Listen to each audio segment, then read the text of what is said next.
बोलिए गायत्री माता की जय।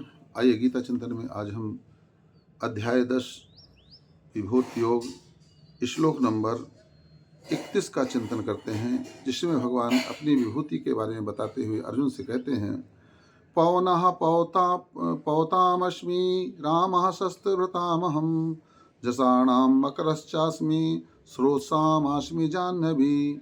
हे अर्जुन, मैं पवित्र करने वाले में जो है वालों में वायु हूँ। ध्यान रखना, हमारे इस संसार में जितनी जो कुछ भी गंदगी होती है वह वायु ही उसका जो है शोधन करती है, वह प्रकृति ही उसका शोधन करती है। तो जो है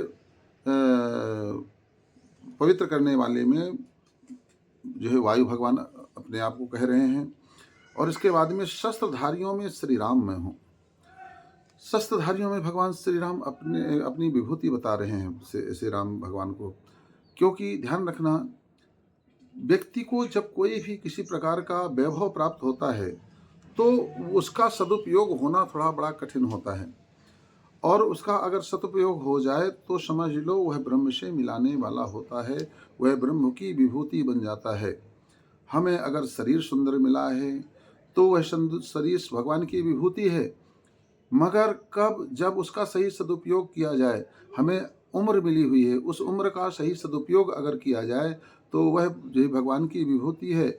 हमें जो कुछ भी परमात्मा से मिला है, अगर हम उसका न्याय उचित धर्मोचित जब उसका उपयोग करते हैं तो वह भगवान से मिलाने वाला हो जाता है, वह जो है भगवान की विभूति माना जाता है।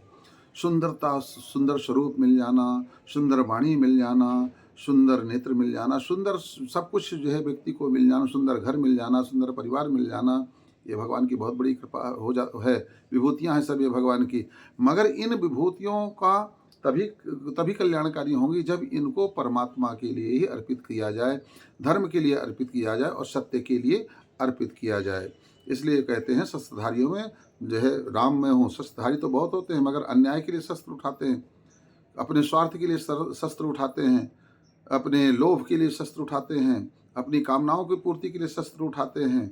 ऐसे शस्त्रधारी तो नरक में जाने वाले होते हैं। वो ऐसे शस्त्रधारी श्रेष्ठ हैं जो केवल न्याय के लिए ही शस्त्र उठाएं, अन्याय को मिटाने के लिए, धर्म को मिटाने के लिए, न्याय की रक्षा के लिए, धर्म की रक्षा के लिए। तो उनमें श्रेष्ठ तो हमारे प्रभु श्री राम हैं, और उनसे श्रेष्ठ और कौन हो सकता है। भगवान उनको विभूति बताते हैं। इसके बाद में भगवान कहते हैं कि मैं मछलियों में मगर और नदियों में भागीरथी गंगा हूँ। मछलियों में मगर, क्योंकि जलचर में मगर ही शक्तिशाली जो है प्राणी हैं, और इसीलिए शक्ति जो होती है वो भगवान का ही जो है की विभूति है। और माँ नर्मदा जी, गंगा जी उन पर सवारी करती हैं, इसलिए भगवान की विभूति हैं। और दूसरा कहते हैं नदियों में भागीरथी में हूँ। वह भागीरथी जो स्वर्ग से, जिसे वह गंगा जो भागीरथ जी ने तपस्या के द्वारा स्वर्ग से उतारा था, लोक कल्याण के लिए, विश्व कल्याण के लिए, सगर पुत्रों के कल्याण के लिए। यद्यपि उनका उद्देश्य तो वही था, मगर माँ गंगा तो सर्व कल्याण के लिए, लोक कल्याण के लिए वो जगत में प्रवाहित हो गई। इसलिए और जो भी उनके उसमें आया है सानिध्य में, उनसे मिला है, वो सबका उद्धार किया है। माँ गंगा हिमालय से निकलती हैं और निकल करके पूरी धरा में प्रवाहित होकर के अपने लक्ष्य को बना करके गंगा सागर को बना करके चलती हैं और सबका कल्याण करते हुए चली जाती हैं। गंगा अति पावन हैं, अति पवित्र हैं। गंगा मात्र नाम से ही, लेने से ही और मन पवित्र होने लगता है। ऐसी गंगा माँ को, जो कि जगत कल्याण के लिए प्रवाहित हुई, भगवान उनको विभूति बताते हैं। जो भी व्यक्ति लोक कल्याण, विश्व कल्याण, जगत कल्याण, आत्म कल्याण के लिए मनुष्य जीवन पा करके और जीवन जीता है, वो भगवान की विभूति बन जाता है। बोलिए गायत्री माता की जय।